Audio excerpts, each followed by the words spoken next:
The lights will shine bright for the first time on Friday nights in Lacey as the school has installed fixtures around the football field. The key for the Lacey Lions to shine on the field this season will be a group of seniors who stepped up last year and younger players that will need to do the same this year for head coach Vircillo, who enters his 39th season calling the plays. We have some young kids that are replacing guys that have left or some injuries that aren't on the team right now. So we're bringing along a few sophomores, about 4 sophomores, and that takes a while, and about some juniors that hadn't played last year. So it's a slow process, but we're getting there, and we hope that we can stay healthy and get competitive.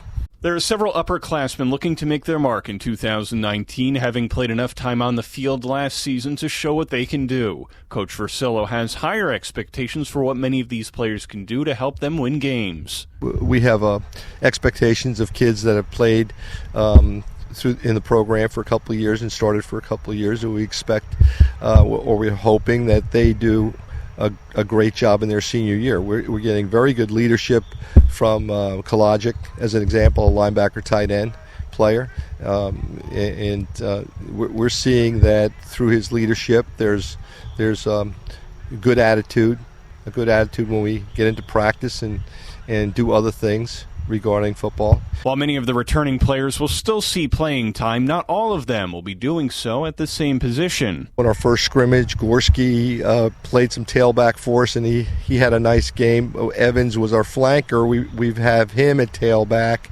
and he did well at the position. Granite is still hobbling around from an injury, and Granite, of course, last year as a sophomore, he was leading the shore in 3 games. First 3 games, he had like 400 yards. So if he gets healthy, then we'll be in pretty good shape with the tailback game. You know, the line is coming along as a mobile line, both on offense and defense. We're a bit undersized, but they have motor. They'll run, and that's always good. The Lacey Lions will be hosting games on Friday nights for the first time in school history as light fixtures have been installed ahead of the season. Let's just get it straight. I like Saturday afternoon games. All right, Joe Paterno did, I do. But the community, my parents, really like Friday night games. And you know what? I said, if you could raise the money, you could have the lights. And they did.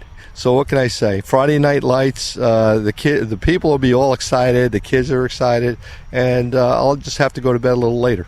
The Shore Conference Executive Committee approved a significant realignment in the offseason, moving 25 of the 43 teams to different divisions. Lacey is looking ahead to a challenging battle this year in the Liberty Division.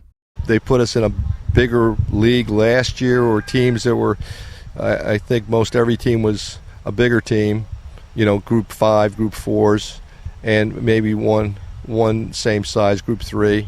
This year there's a mix. Our league is a mix of more 3 and 2, a couple of 2s, and maybe a 4, a couple of 4s. So it's a little less in terms of the size of the school, but in terms of the ability of the teams, we're facing some real good competition. I mean, Manasquan is always a bear, and then you have Homedale and Red Bank coming off banner years. You know, they're on the schedule. We're going to face Central, who is a longtime rival. We haven't played them in a long time, so that's going to be a big rivalry type of game. You know, so the schedule will be interesting. The Lions have a tough schedule battling teams like Donovan Catholic and Manasquan inside the Liberty Division and have 3 straight road games to close out the season. On another note, last year's 5-5 season brought Vircillo's career win total to 287, leaving him 13 wins shy of 300. He's the second most winningest coach in Shore Conference history, behind Brick football's legendary coach, Warren Wolf. At Lacey Township High School, I'm Vin Ebenu for the Shore Sports Network.